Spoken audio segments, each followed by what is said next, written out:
आज करवा टेस्टी चूड़ा संतुला जहाँ छुआ और बड़ समस्ते पसंद करथांती। छुआ को आपण टिफिन रे देई परिबे, सकाळ ब्रेकफास्ट रे खाई परिबे किबा संध्या बेले भी भोक लागिले बनेकीटा खाई परिबे। नमस्कार, मु ज्योति स्वागत करछि आपण समस्त को ज्योतिष खाना पीना रे। एठी 2 कप चूड़ा नै जाउछि। टिके मोटा वाला चूड़ा नेबे, बहुत पतला चूड़ा नै गेले एकदम धोइला बेलकू जाऊ भलिया हे जिवो, भलो हबनी सेथरे। त टिके मोटा चूड़ा नै कि ताकू एम्ति धोई नबा, गोटे जाली ऊपर रखि कि धोइले भलो हबो। नले जदी बेलारे धोउचंदी संगे संग सेटा काढी देबे, पानी टाकू तार छाणी देबे, जेंति पानी तादरे रही कि बतुरीबनी चूड़ा सेटा चेष्टा करिवे। एठी आधा छोटा चम्मच लूण आ गोटे छोटा चम्मच चीनी देकी को गोले की हमें छाड़ी दबा। चीनी और लूणटा चूड़ा भितर टिके अब्जर्व होथबो, सेति भितर हमें बाकी सब जिंस रेडी कर दबा।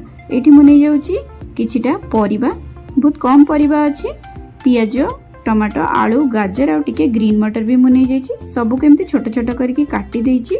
सब पकेकी बनेबा, बहुत ही हेल्दी चूड़ा संतुला हमर बनिबो। प्रथमे मु एठी गोटे बड़ चम्मच तेल नै गली, आइतरे पके दबा बादामटा। बादाम एठी मु 4 रु 5 बड़ चम्मच बादाम नैछि। आकु प्रथमे हमें भाजी नबा।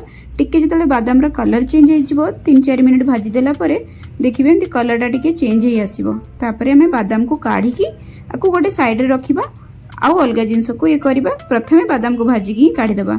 भजा बादाम भी आपण नै परिबे, किंतु एमती तेल रे भजा बादाम रो टेस्ट आउरी भलो आसे चूड़ा संतुला रे। सेही तेल रे गोटे छोटा चम्मच सोरिष, अध छोटा चम्मच जीरा आ 2 पिंच भलिया हेंगु एठी पकोछि। हेंगु पसंद नथले आपण स्किप करि परिबे। अल्प टिके भुर्संग पत्र देई देबा। जे कोनोसी संतुला रे भुर्संग पत्रर बास्ना बहुत अधिक भल लागि थाए। 20 रु 30 सेकंड पई आको हमें गोळेई नबा। एथरे पकेई देबा पियाज आउ आलू। मु 2टा मीडियम साइज रो पियाज आ गोटे बड़ आलू केमती लंबा लंबा करी काटी देइथिले। एथरे पकोछि अध कप ग्रीन मटर। मु फ्रोजन वाला यूज करछि, आपण पाखरे फ्रेश बा फ्रोजन जोटा भी थिबो आपण यूज करि परिबे। पकेई कि हाई फ्लेम रे आको गोटे मिनिट पई भाजी नबा। तापरे फ्लेम को कम करी कि घोड़ेई कि 5 मिनिट रांधि नबा। आकु चूड़ा संतुला बा चूड़ा उपमा आपण कहि परिबे। बहुत गुडे स्टेट रे एटा बना जाई थाए, अलगा अलगा ना थाए आ अलगा अलगा वे रे बना जाई थाए। मु चूड़ा संतुला को एम्ति बनाए। जदि आपण को रेसिपी पसंद आसे ताले आपण भी रेसिपी को ट्राई कर परिबे। 5 मिनिट परे आलू टिके सिझी गला परे ऊपर हमें टमाटो दबा और गाजरटा दबा। गाजर टिके क्रंच रहिले भल लागे और टमाटोटा को आगुआ पकेई देले आलू सिझिबा को टाइम नबो। सेतपे आलू सिझिला परे टमाटोटा पकेइबे। अल्प टिके हळदी, स्वाद अनुसार लूण आ 2टा कंचा लंका मु एठी दे दिछि काटिकी। जदि बहुत छोट छुआंक पई आपण बनाउचंती ताहले लंका एथरे स्किप करिवे। सबको मिसेकी टिके गोळेई देकी आउ थरे 2 मिनिट पई हमें घोड़ेई को रांधि देबा, जेमती टमाटोटा टिके नरम हे जिवो आ सब फ्लेवर मिसी जिवो। बहुत सहज रे हुए, बहुत जल्दी भी एटा हे जाय। परिबा आराम से खाई हे जाय। छुआ एते बेसी हैरान करंतिनी परिबा खाइबा पे।